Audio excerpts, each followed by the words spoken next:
C'est ici près de Goma, dans l'est de la RDC, que l'ambassadeur d'Italie à Kinshasa a été tué lundi par balle. Luca Attanasio a été victime d'une attaque armée alors qu'il circulait dans ce 4x4 dans un convoi du Programme alimentaire mondial.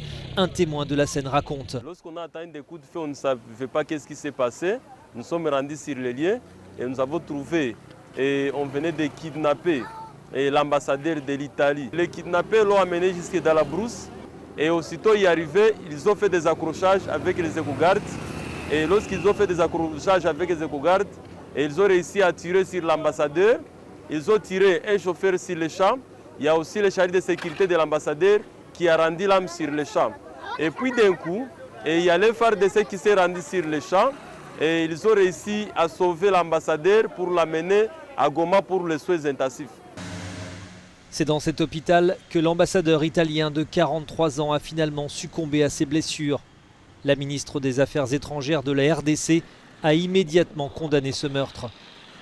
C'est vraiment avec peine et beaucoup de tristesse que nous venons d'apprendre le décès du jeune ambassadeur italien. Nous sommes d'autant plus peinés qu'il y a à peine une semaine, il était ici, dans ce bureau, pour nous inviter à participer au G20 en Italie l'été prochain.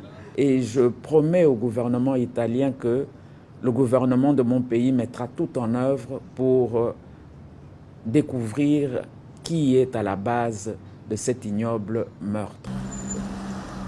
Luca Attanasio était en poste depuis 2019 à Kinshasa. C'est le deuxième ambassadeur européen en fonction tué par balle en RDC après le Français Philippe Bernard en 1993.